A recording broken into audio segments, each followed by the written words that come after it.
मुंबईतील एका गगनचुंबी टॉवरमध्ये नवयुग टेक नावाची कंपनी दिवसेंदिवस उंच भरारी घेत होती. तिची मालकीन होती अन्वी देशमुख, 30 वर्षाची. पण तिच्या मेहनतीने, आत्मविश्वासाने आणि कष्टाने तिनं स्वतःचं साम्राज्य उभे केलं होतं. बाहेरून ती सगळ्यांना यशस्वी दिसायची, पण आतून मात्र एकटीच होती. तिचं आयुष्य फक्त ऑफिस, मीटिंग्स आणि कॉन्ट्रॅक्ट्स यापुरतंच सीमित झालं होतं. अशातच एका सरकारी प्रोजेक्टसाठी ती पुण्याला गेली आणि तिथे तिची भेट झाली ऋत्विक सावंतशी. तो स्वतःला बिझनेस कन्सल्टंट म्हणवत होता. पहिल्याच मीटिंगला त्यांच्यात वाद झाला. अन्वीचा विश्वास होता की बिझनेस म्हणजे लोकांशी नातं जोडणं, तर ऋत्विक म्हणाला नफा नसला तरी नातं टिकत नाही. वादातून त्यांचं आकर्षण वाढू लागलं.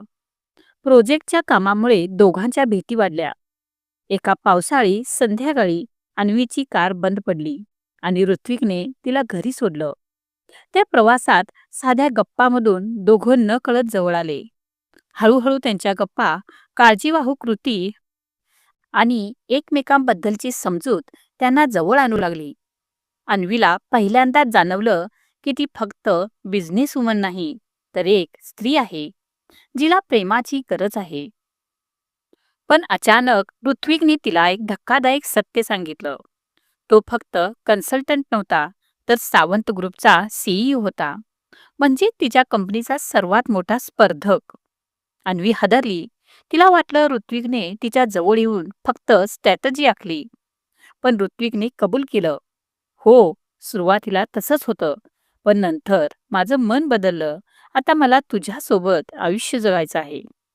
अन्वी गोंधळली. काही काळ ती त्याच्यापासून दूर राहिली.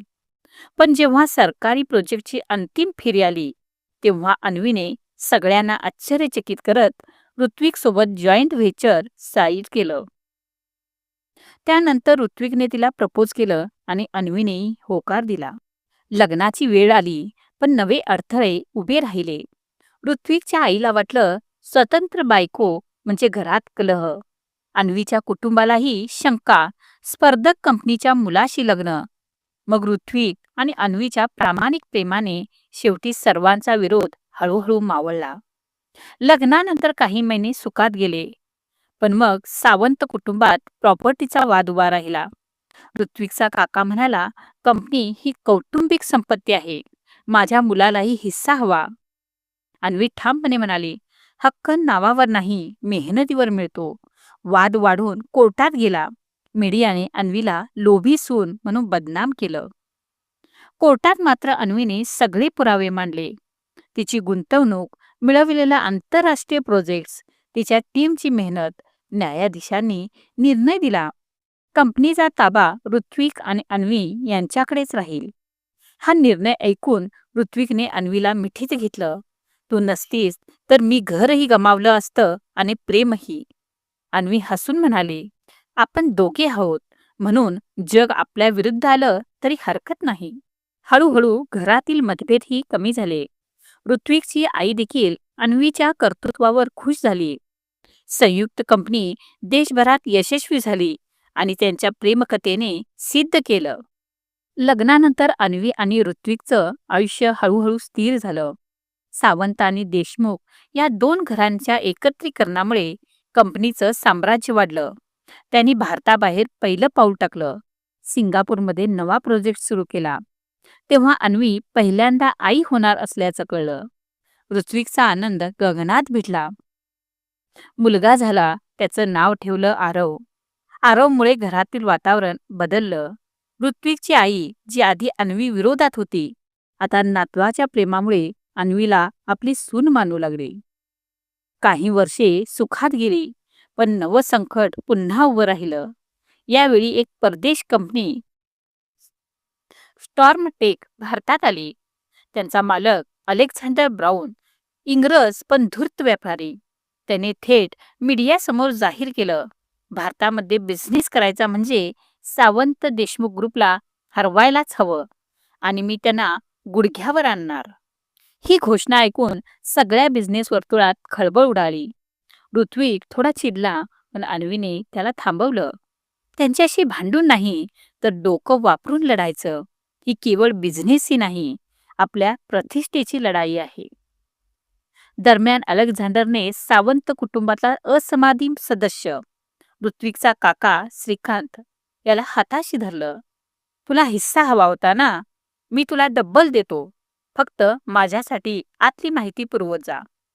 असं म्हणत श्रीकांतने स्वतःच्या भाच्यांच्या विरोधात गद्दारी केली. कंपनीतील प्रोजेक्टची गोपनीय माहिती बाहेर जाऊ लागली. कॉन्ट्रॅक्ट्स हुकू लागले. पृथ्वी खूप तणावाखाली आला. एका रात्री त्याने अन्वीला म्हटलं, कदाचित आपण हरू, पण तुला यात ओढून घेऊन चूक केली. अन्वीने त्याचा हात धरला. आपण हरलो तरी चालेल, पण लढाई सोडायची नाही. आपण पुन्हा उभं राहू. लक्षात ठेव, आपण आधीही संकट पेलली आहेत. त्यानंतर अन्वीने स्वतः पुढाकार घेतला. ती थेट सिंगापूरला गेली. तिथल्या क्लायंटशी संपर्क साधला आणि नवीन डील्स मिळवले. त्याचवेळी तिने श्रीकांतची गद्दारीही उघडकीस आणली. पुरावे कोर्टात दिले. शेवटी अलेक्झांडरला भारतातून आपला व्यवसाय गुंडाळावा लागला. ऋत्विकने आपल्या काकाला माफ तर केलं, पण कायमचं घरातून दूर केलं. या सगळ्या लढाईनंतर ऋत्विकने अन्वीला मिठीत घेतलं. तू फक्त माझी पत्नी नाहीस, तू माझी शक्ती आहेस. अन्वी हसून म्हणाली, आणि तू फक्त माझा नवरा नाहीस, तू माझं घर आहेस. आरव लहानपणापासूनच आईसारखा बुद्धिमान आणि वडिलांसारखा शांत स्वभावाचा होता. शाळेत त्याला यंग इनोव्हेटर अवॉर्ड मिळाला. कॉलेजमध्ये गेल्यावर त्याने स्वतःची एक टेक स्टार्टअप सुरू केली. अन्वी आणि ऋतिकला अभिमान वाटला. त्यांचा मुलगा त्यांच्या वारशाला नवा रंग देत होता. पण आरवचा स्वभाव थोडा वेगळा होता. त्याला ग्लॅमर मीडियामध्ये राहणं आवडत नव्हतं. तो म्हणायचा, आई बाबा, मला तुमच्या कंपनीचा CEO व्हायचं नाही. मला माझा स्वतःचा मार्ग शोधायचा आहे. अन्वीला थोडा धक्का बसला. आम्ही जे उभारले ते तुझ्यासाठीच आहे आरव. तूच पुढे नेणार.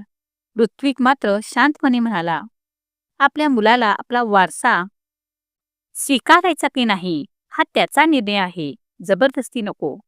दरम्यान आरवच्या आयुष्यात आली कियारा मेहता. साधी पण अत्यंत हुशार मुलगी. ती एका सामाजिक संस्थेत काम करायची. आरव तिच्यावर भाळला, कारण ती पैशासाठी नव्हे तर माणसांसाठी काम करत होती. जेव्हा आरवने आईला सांगितलं की त्याला कियारा आवडते, तेव्हा अन्वी अडखळली. ती आपल्यासारख्या बिझनेस घराण्यातील नाही. ती आपला संसार कसा सांभाळेल? ऋत्विकने मात्र अन्वीला शांत केलं. आपणही कधी एकमेकांना निवडलं होतं, तेव्हा सगळ्यांना शंका होती. आज आपण जिंकलोय. आपल्या मुलालाही त्याचा हक्क आहे. आरव आणि कियाराचं नातं घरात हळूहळू मान्य झालं. लग्नानंतर आरवने त्याची स्टार्टअप कियारासोबत वाढवली. त्यांनी ग्रीनटेक नावाचा एक प्लॅटफॉर्म सुरू केलं. पर्यावरणपूरक ऊर्जा उपाय देणारं. हळूहळू जगभर त्याची चर्चा होऊ लागली. सावंत, देशमुख ग्रुप आणि ग्रीनटेक यांनी एकत्र काम करून नवीन युगाची सुरुवात केली. शेवटी अन्वी आणि ऋत्विक वृद्ध झाले, पण ते आनंदी होते. ते बाल्कनीत बसून आरव आणि कियाराला काम करताना बघायचे. अन्वी म्हणायची, आपण जे पेरलं त्याची फळं आता मुलं देत आहेत. आपलं आयुष्य खरंच सार्थक झालं. ऋत्विक हसून उत्तर द्यायचा, हो, आणि खरं सांगायचं तर आपण जे वारसा दिलाय ते प्रॉपर्टी नाही, तर प्रेम आणि विश्वास आहे. आरव पुढे म्हणायचा, आई बाबा, तुमच्यामुळेच आम्ही शिकलो. स्पर्धा हरते, पण प्रेम नेहमी जिंकतं.